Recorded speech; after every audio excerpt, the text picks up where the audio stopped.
Bismillahirrahmanirrahim. Assalamualaikum warahmatullahi wabarakatuh, and a very good day everyone. First of all, thank you to the ICIMaC 2024 for this opportunity. I am Suria Hani binti Abdul Rahman from Communication Program, Faculty of Leadership and Management USIM. On behalf of my co-authors, I would like to present a paper entitled Tales of the Lost and Found, the Representations of Islam in Malaysian Horror Films. Here is the outline of the presentation. Introduction, religion and horror perhaps seems antithetical, where their connection can be observed through mysticism and certain traditional pre-Islamic beliefs that can be found in Malaysia. So the belief in the horror text as a form of representation that reflects the social, political, and cultural norms of the particular society within which the texts are operating. This is from Grant 2012 and Sherry 2009. So contextually, the representations of horror or monstrosity can be made pleasurable in diverse ways. The same presentation of monster might be found frightening, repulsive, ludicrous, pitiful, or lovable by audience in different social circumstances and at different times. This is according to Tudor 1997. For literature review, some of the studies will be highlighted here. We start with Wells in 2000, where he found the grand narratives of horror include social alienation and the collapse of the moral and spiritual order. Another study by Stone in 2001 highlight horror as a genre of confrontation, which includes the threat of supernatural like ghosts and vampires, the elements of witchcraft and sorcery, and the demonic and the satanic element. Another study of Wells and Jankovic highlight that the contemporary Western horror film takes its shape from early literary and theatrical horror, including folk tales, fairy tales, and Gothic romances. Moving on to a study by Muhammad Zodi et al. 2014, where horror films with images of ghastly figures and apparitions in some ways can induce this old belief of hantu or ghost. These films, done in the interest of the arts, but perplex the audience with portions of Islamic practices of zikr, prayer or dua, and fragments of verses of the Quran and the entities mentioned in the Quran such as jinn, shaitan, and iblis or the devils. According to Lee and Sarata 2016, as the story of Pontianak travels through time and space, her monstrous figure also represents a recurring issue of Islamic beliefs about the life and death. So, Pontianak here refers to the female Malay version of vampire. And according to Abdullah and Hassan 2019, the human realm and the unseen entities are all intertwined. So the constant interplay between good and evil is part of the life of Malay Muslim community. A little bit about Malaysian horror films. Malaysian horror film is said to be similar to other Asian horror films, for example from Indonesia and Thailand. This is based on some similarity from dealing with the basic emotional responses of fear and anxiety, the elements of supernatural threats, and a religious figure to exorcise the monster, and also the feature of ghost or spirit film. So in Malaysia, horror is a popular genre, where it featured the classical and contemporary horror texts and simultaneously challenged and modified these established horror convention within its specific cultural and national context.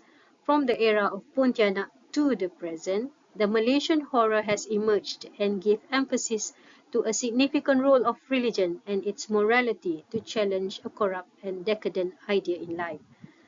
It is also notable that horror depicts a gender in its presentation. So the way the genre represents the gender binary of male active and female as passive quest and action, which leads to a resolution of self-reflection and returning to the teaching of religion. This study applies a narrative analysis where we first identify the narrative structure, which includes the exposition or introduction of the story, to disruption, complication, climax, and resolution. So from these elements of structure, we move into identifying the presentation of plot and characters, the play out of time and space. And this leads to the meaning of Islam and religion, also gender in the storytelling, where this study hopes to explore how plot structures highlight the meaning of religion or Islam in the horror storytelling. The first film of analysis is Al-Hijab or Partition, produced in 2011. So this film tells the story of Raphael, who is working as an actor in a film, who does not believe in ghosts. Raphael is offered a leading role in a movie but fails to get into the groove due to his beliefs. So he travels to many apparently haunted places but sees nothing that will help him to act the part. So his girlfriend Kiss tells her mother about Raphael's, and finally she reveals to him what hijab is.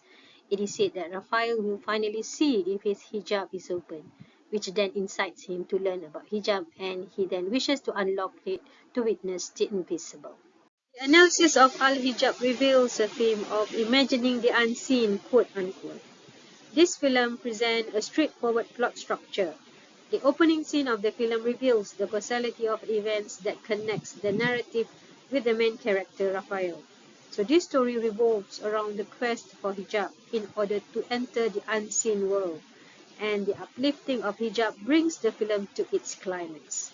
In overall, the structure of this film exposes a male quest, which is Raphael, for fame and fortune, which then leads to an obsession. The findings of this study also highlights the interpretation of the purpose of uplifting the hijab, and in the context of Raphael's interest in mystical belief, rather than reflecting its legitimate purpose of uplifting the hijab for Islamic knowledge seeking. And also it highlighted the role of helper, which can be seen in the character of Maktam. She's willing to help Raphael in his quest to see the unseen world, and being a traditional Islamic healer, the character of Maktam tends to glorify woman's strength and ability to stabilize and being rational in society. She also responsibly enlightens Raphael about the risks of his decision to uplift his hijab.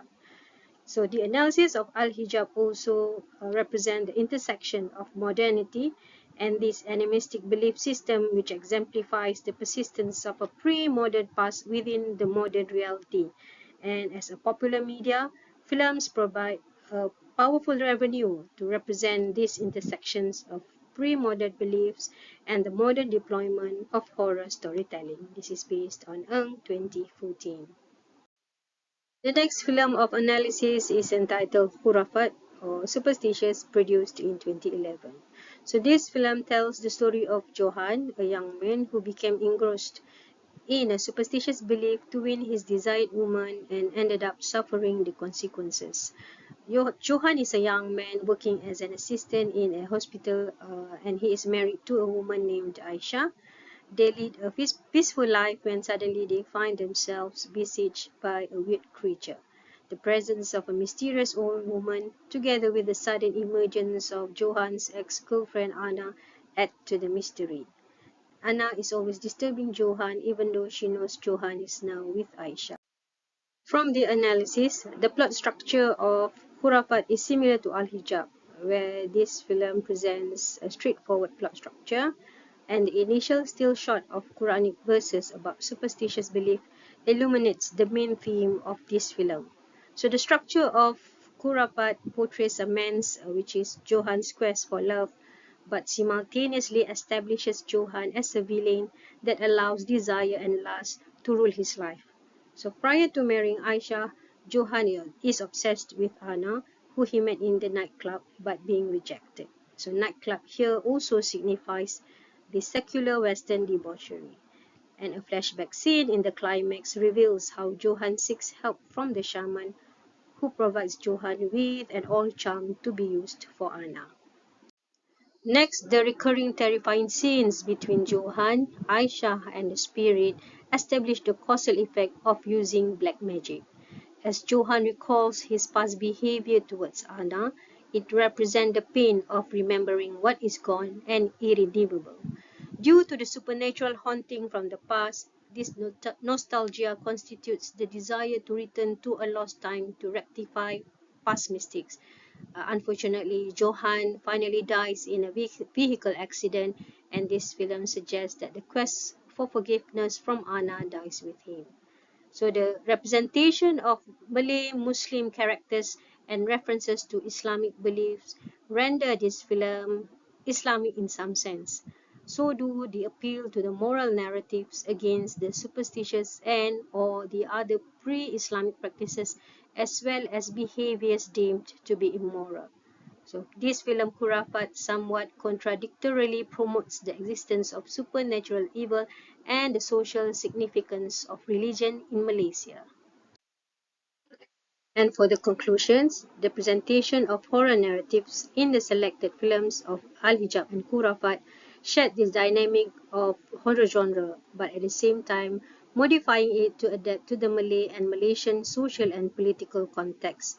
So the film's relations to Islamic religion are constructed in an apparently contradictory way. On one part, Islamic allusions to hijab and verses of the Quran are framed together with traditional Malay beliefs in sorcery, witchhood, and hijab. Therefore, analyzing how the monstrous threat and the mainstream societies are contextually determined. In this case, by the specific version of Malaysian history and background, and not by a particular pure, pious, and correct versions of Islam. With that, I thank you. Assalamualaikum warahmatullahi wabarakatuh.